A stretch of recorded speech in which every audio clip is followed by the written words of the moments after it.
Hello, मैं दिव्यांशी आप सभी का स्वागत करती हूँ हिंदी टीचिंग के एमसीक्यू लेक्चर 2 में।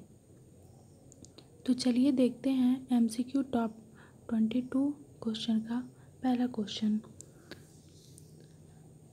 पहला क्वेश्चन दिया है हमारा, ऊष्म व्यंजन कौन से होते हैं? ऊष्म व्यंजन कौन से होते हैं? ऑप्शन है हमारा पहला छ त्र श ज, बी ऑप्शन है श श स ह, तीसरा है य र ल और डी ऑप्शन है हमारा उपरोक्त सभी। तो पहले तो ये हम जानेंगे कि ऊष्म व्यंजन होता क्या है। तो ऊष्म व्यंजन वो होता है कि कुछ व्यंजनों के उच्चारण में उच्चारण अवयव जैसे कि जीभ, निचला भाग, ओठ का, तो उच्चारण स्थान का स्पर्श नहीं बल्कि उसे इतने निकट पहुंच जाते हैं कि दोनों के बीच इतनी कम जगह रह जाती है कि वायु को घर्षण करते हुए मुख से बाहर निकालना पड़ता है। जैसे कुछ अक्षर ऐसे होते हैं, कुछ व्यंजन ऐसे होते हैं जो कि हमारे मुख से घिस के जाते हैं और उन्हें हमें निकालना पड़ता है मुख से बाहर, जिसमें वायु मतलब बहुत ही कम रहती है। तो इस व्यंजन को हम संघर्षी व्यंजन कहते हैं, लेकिन ऊष्म व्यंजन हम संस्कृत व्यंजन में संघर्षी व्यंजन को ही ऊष्म व्यंजन कहते हैं। ठीक, जो कि हमारा होता है श स स ह, जो कि ऑप्शन में हमारा बी है। ये हम अपना बोलते हैं जीभ और निचला ओठ से स श स ह। तो जो हम ये संघर्ष मतलब हम बोल रहे हैं तो ये हमारी हवा कम और इसमें घर्षण ज़्यादा लगता है, इसलिए इसे हम ऊष्म व्यंजन कहते हैं, जो कि हमारा बी ऑप्शन सही है। अब चलिए हम बढ़ते हैं अपने अगले क्वेश्चन पे, जो कि हमारा सेकंड कह रहा है कठोर व्यंजन कौन से होते हैं? हमारा कठोर व्यंजन ऑप्शन दे रहा है पहला त्र छ, बी दे रहा है ड ड और लास्ट में कह रहा है कोई भी नहीं। तो हमारा जो दूसरा क्वेश्चन है वो है कठोर व्यंजन कौन से हैं? तो हमारा सी ऑप्शन है ड और ड, ये हमारा कठोर व्यंजन है। तीसरा क्वेश्चन कह रहा है हमारा कि अंतस्थ व्यंजन कौन कौन से होते हैं? अंतस्थ व्यंजन ऑप्शन है हमारा च छ ज झ, बी ऑप्शन है य र ल व, सी है घ च त छ और डी कह रहा है इसमें से कोई नहीं। तो हमारा दे रहा है अंतस्थ व्यंजन कौन से होते हैं? तो अंतस्थ व्यंजन हमारे तो परंपरागत रूप से अंतस्थ व्यंजन जो होते हैं वो होता है ऑप्शन बी जो दे रहा है य र ल व। अंतस्थ व्यंजन ये होता है जिनके उच्चारण में श्वास का अवरोध व्यंजनों की तुलना में कम होता हो। मतलब कुछ व्यंजनों की तुलना में जब हम बोलते हैं तो मेरा सांस रुकता भी नहीं है और अच्छे से बोल भी लेते हैं, मतलब कम मात्रा में तो अवरोध होता है, जैसे कि य र ल व हम लोग झट से कह देते हैं। इसे हम अंतस्थ व्यंजन कहते हैं, जिसके उच्चारण में श्वास का अवरोध व्यंजनों की तुलना में कम मात्रा में होता है, जो कि हमारा यह है य र ल व स। तो समझ गए अंतस्थ व्यंजन।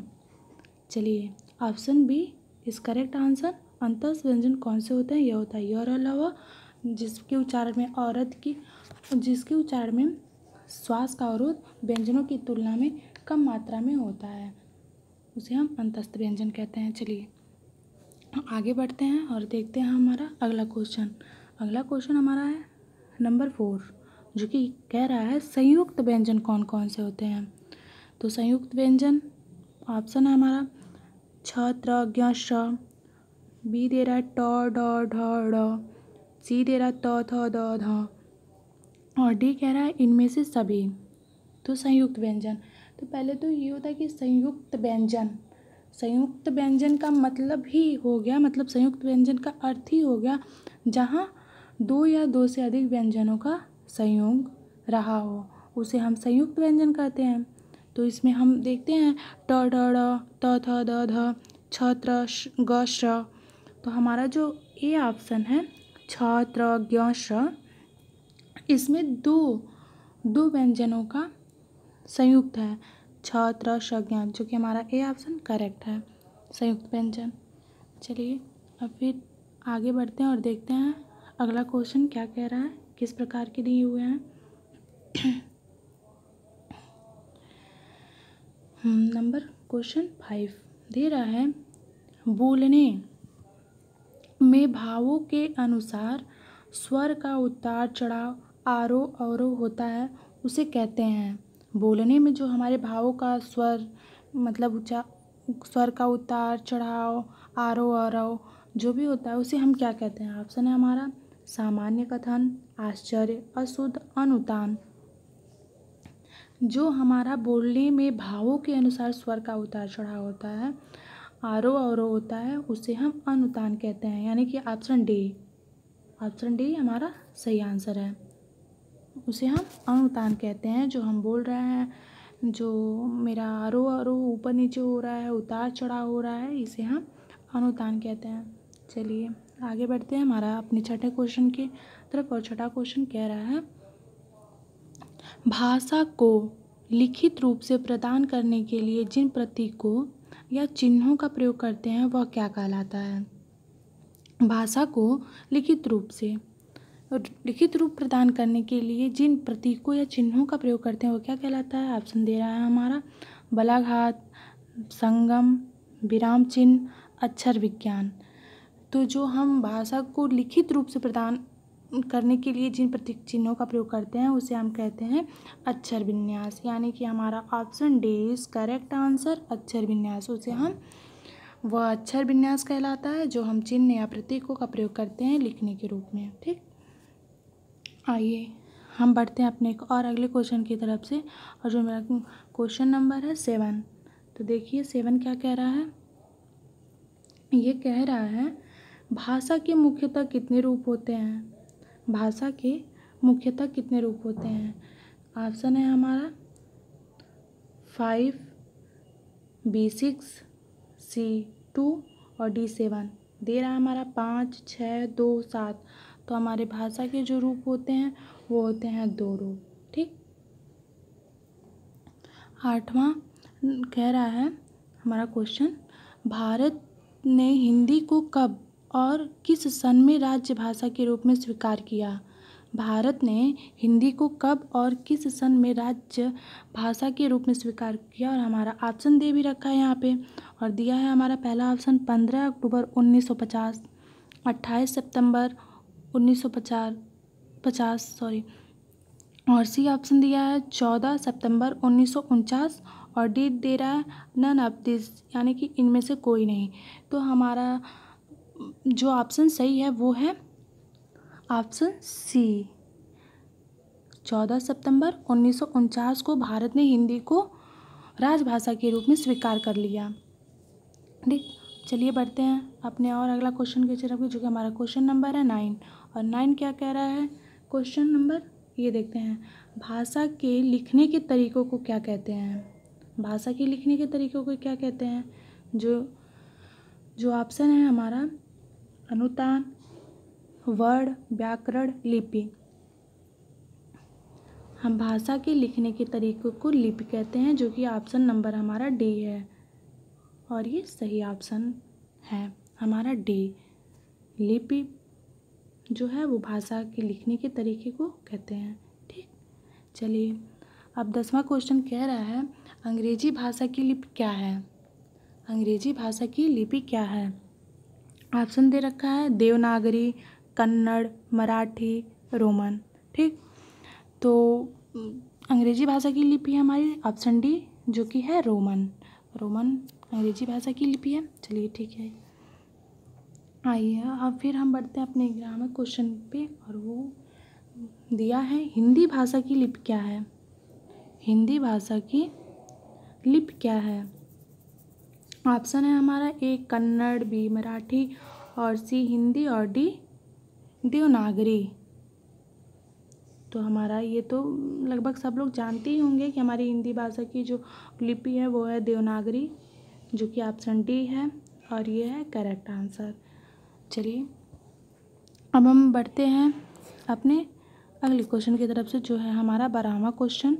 और ये कह रहा है कि वह कौशल जो विद्यार्थियों की अवधारणाओं को स्पष्ट करने में सहायता करती है।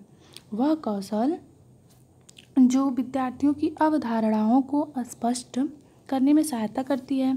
यहाँ ऑप्शंस दिए हैं, पहला प्रश्न कौशल, व्याख्या कौशल, दृष्टांत कौशल या फिर इनमें से कोई नहीं। तो जो विद्यार्थियों को अवधारणाओं के रूप में स्पष्ट करने के लिए सहायता करती हैं वो है दृष्टांत कौशल। ठीक, इससे बच्चे काफ़ी कुछ सीखते हैं, स्पष्ट होता है देख सुनकर सब और समझकर। चलिए अब हम अपना दिखाते हैं 13वां क्वेश्चन। और ये कह रहा है कलात्मक रीति से सजी हुई भाषा जिसमें भावों की अभिव्यंजना हो कविता कहलाती है। किसने कहा था ये कथन, किसने कहा था कि कलात्मक रीति से सजी हुई भाषा जिसमें भावों की अभिव्यंजना हो कविता कहलाती है। तो यहाँ हमारे ऑप्शन है सुमित्रा नंदन पंत, ललिता जी, श्याम सुंदर दास जी या फिर इनमें से कोई नहीं। तो ये जिन्होंने कहा था कि कलात्मक रीति से सजी हुई भाषा जिसमें भावों की अभिव्यंजना हो, ये बोले थे हमारे श्याम सुंदर दास जी ने। और ये हमारा सी ऑप्शन है जो कि करेक्ट आंसर है। ये इन्हीं का कथन है, ये इन्होंने ही कहा था। चलिए ऑप्शन सी सही आंसर है। अब देखते हैं हम अपना अगला क्वेश्चन जो कि 14वां नंबर। और ये कह रहा है कविता के दो पक्षों के नाम बताइए। कविता के दो पक्षों के नाम बताइए।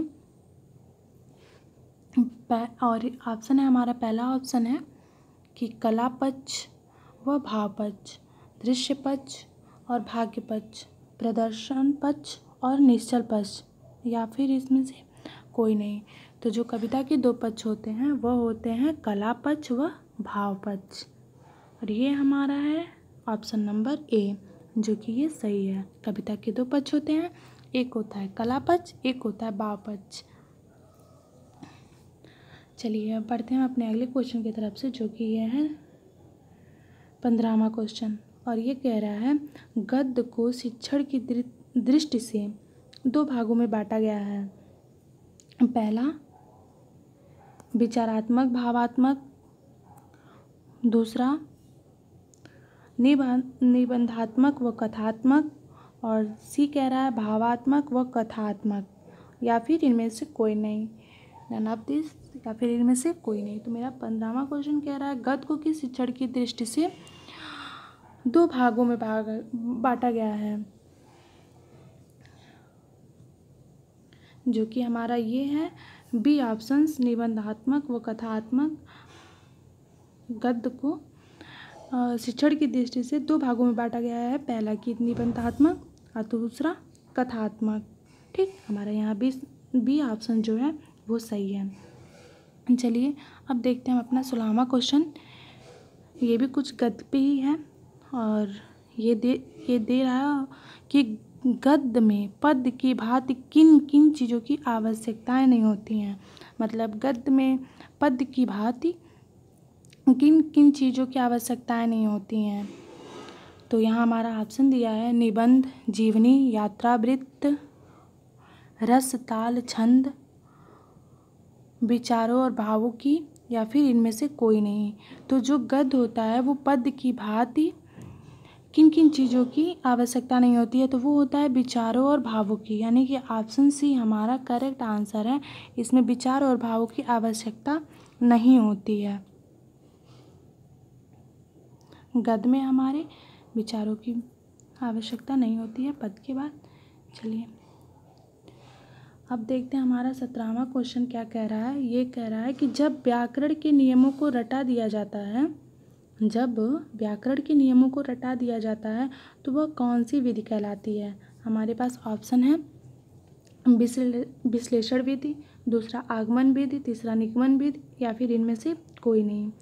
तो जो हम जब व्याकरण के नियमों को रटा दिया जाता है तो वो हमारी निगमन विधि कहलाती है, यानी कि option C is correct answer, निगमन विधि।